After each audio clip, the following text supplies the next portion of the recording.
Assalamualaikum warahmatullahi wabarakatuh. Sebelum kita semua memulai pembelajaran hari ini, alangkah baiknya kita berdoa terlebih dahulu agar pembelajaran hari ini diberikan kelancaran. Selamat pagi semuanya, dan semoga tetap semangat untuk mengikuti pembelajaran daring hari ini, dan jangan lupa untuk selalu menjaga kesehatan. Sebelumnya, saya mau memperkenalkan diri. Halo semuanya, perkenalkan nama saya Zelia Nur Oktaviani. Kalian bisa memanggil saya Ibu Zelia. Saya adalah mahasiswa Universitas Pasundan yang sedang menjalankan kegiatan magang di SMA Pasundan 2 Bandung ini. Dan saya akan mengajar dalam mata pelajaran ekonomi. Nah, dalam pertemuan hari ini kita akan memasuki bab 4, yaitu mengenai keseimbangan dan struktur pasar. Untuk dapat memahaminya dengan baik, perhatikanlah video pembelajaran ini sampai akhir dengan baik ya. Materi yang akan kita pelajari hari ini yaitu yang pertama adalah pengertian permintaan dan penawaran, yang kedua faktor-faktor yang mempengaruhi permintaan dan penawaran, yang ketiga fungsi permintaan dan penawaran secara matematis. Kita langsung ke dalam materi ya.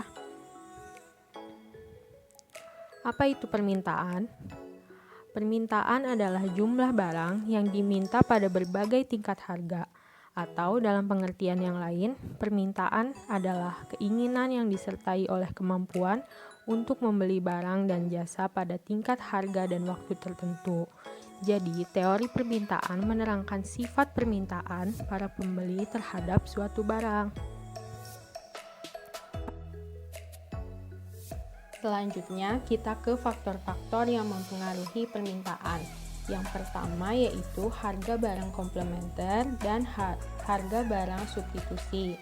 Barang substitusi dan komplementer adalah dua atau lebih jenis barang yang mempunyai hubungan antara satu dan yang lainnya. Bisa itu saling melengkapi atau saling menggantikan. Contohnya, mobil dan bensin. Mobil dapat bergerak dan dikendarai karena adanya bahan bakar yang dikonsumsinya. Bila tanpa bahan bakar, maka dipastikan mobil harus diderek untuk bisa melaju, sehingga kebutuhan kita dalam hal transportasi tidak akan terpenuhi. Begitu pula bila hanya ada bensin atau bahan bakarnya, kita juga tidak akan bisa bertransportasi. Nah, untuk barang substitusi adalah pemuas kebutuhan manusia yang dapat saling menggantikan fungsi dan kegunaannya secara sempurna. Contohnya, misalkan tempe dengan tahu. Ketika harga tempe itu naik, maka kecenderungan konsumen akan mengurangi konsumsi tempe karena harganya naik. Sehingga konsumen beralih untuk mengonsumsi tahu yang harganya lebih murah. Sehingga demand akan tahunya akan menjadi naik. Selanjutnya ada jumlah pendapatan.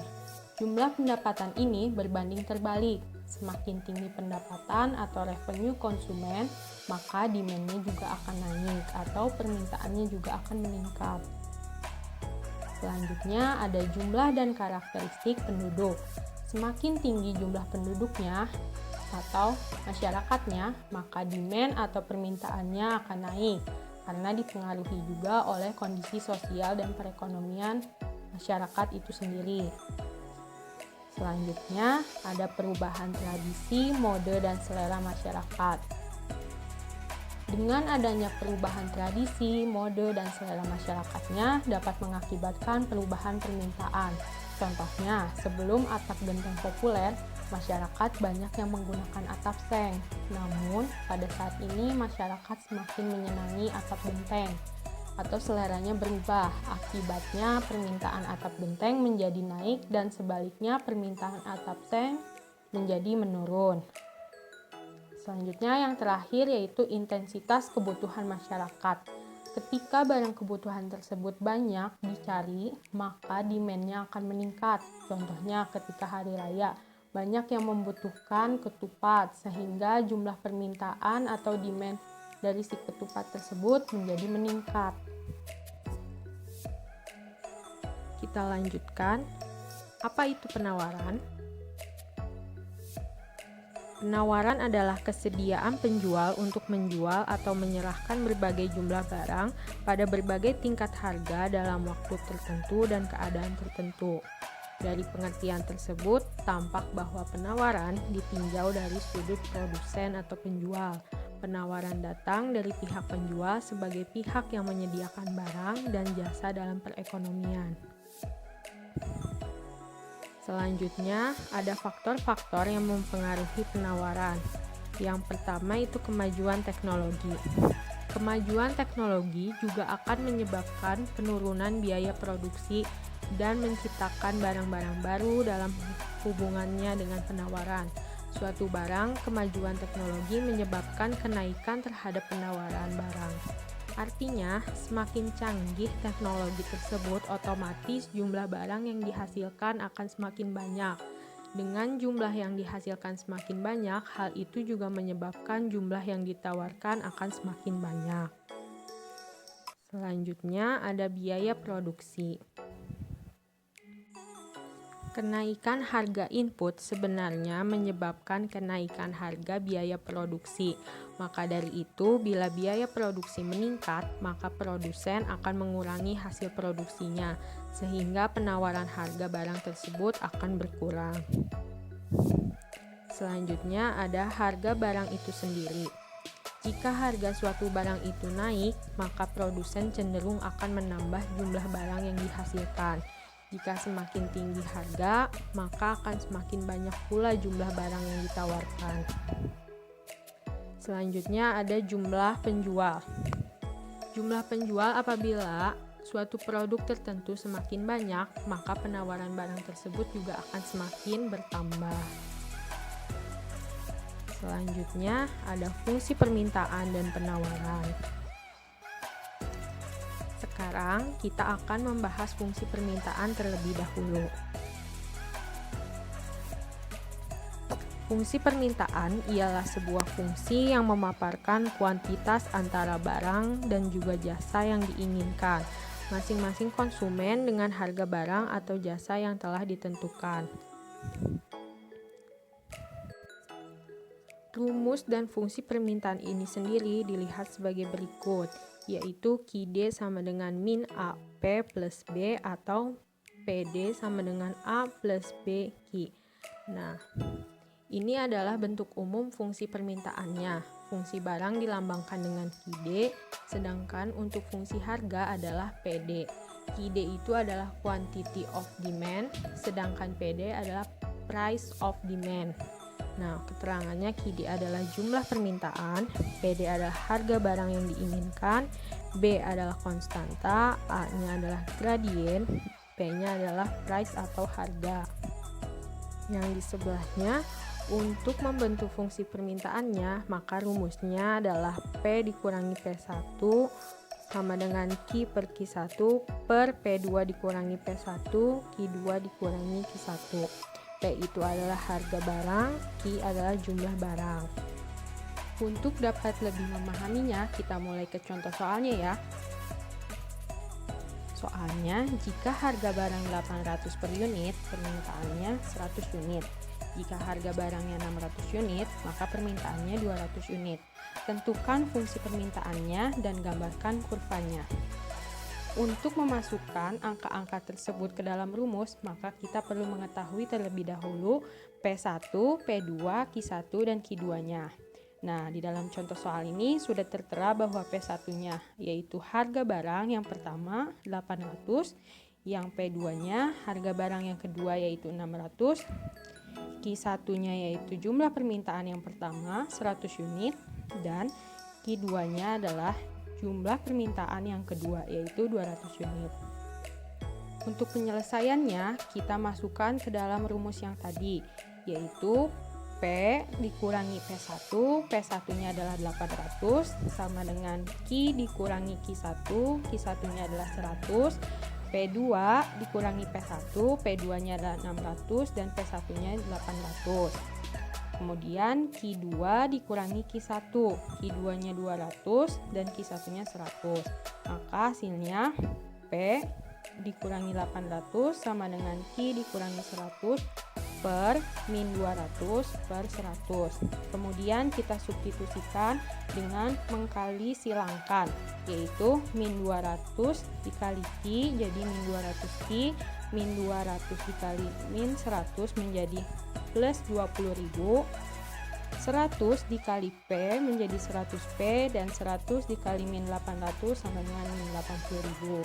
Kemudian min 200 Q sama dengan 100P dikurangi 80.000 dikurangi 20.000. Nah, 20.000-nya pindah ruas sehingga min plusnya berganti menjadi min. Min 200 Q sama dengan 100P dikurangi 100.000. Maka Q sama dengan min 1/2 plus 500. Jadi fungsi permintaannya adalah Q sama dengan min 1/2 plus 500. Selanjutnya, untuk menggambar kurva, caranya dengan menentukan titik potong sumbu P dan syarat Q sama dengan 0. Maka 0 sama dengan min 1/2 P plus 500. Nah, min 1/2 P-nya pindah ruas ke depan sehingga menjadi 1/2 P. Sama dengan 500 dikurangi 0.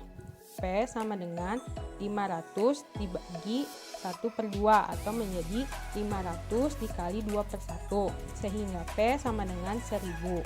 Titik potong sumbu Q syaratnya P sama dengan 0, maka Q sama dengan 500. Selanjutnya ada fungsi penawaran.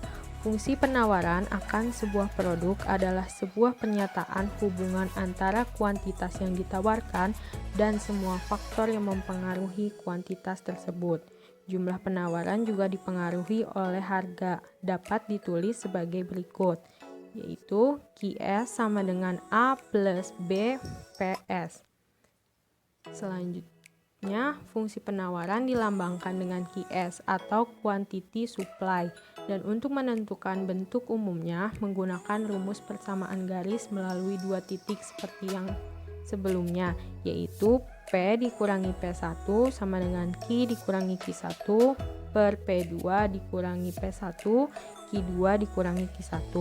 Keterangannya, QS adalah jumlah penawaran, A dan B adalah konstanta, PS adalah harga barang per unit yang ditawarkan.